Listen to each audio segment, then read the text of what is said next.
Over the past few years, Africa has staged a major comeback from the misery growth period of the 1980s and 1990s.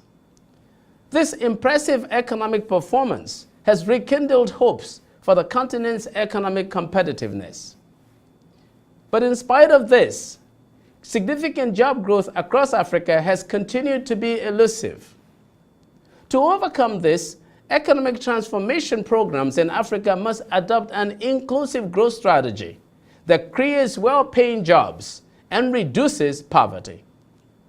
Now, looking directly at achievements in Africa on the MDGs, it is clear that there is sustained progress as several countries appear to be on track to achieving the targets of universal primary education, gender parity at all levels of education, lower HIV and AIDS prevalence among 15 to 24-year-olds, increased proportion of the population with access to antiretroviral drugs, and increased proportion of seats held by women in national parliaments.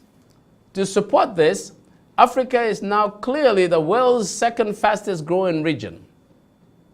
With all this, extreme poverty rates among African countries have declined, although not rapidly enough to reach their 2015 targets. For example, the proportion of people living in extreme poverty, that is on less than $1.25 a day, in sub-Saharan Africa as a group fell from 56.5% in 1990 to 48.5% in 2010. This is about 20.3 percentage points off the 2015 target. Now compare this to just about 4.1 percentage points for South Asia. So there's still much work to be done on poverty in Africa. And this is why income inequality is still very high in many African countries. I conclude that aggressive and well-targeted conditional cash transfer programs can help reduce income inequality and poverty in Africa. This is what Brazil did with its Bolsa Familia conditional cash transfer program, which has lifted millions out of poverty and greatly reduced income inequality. I can tell you this.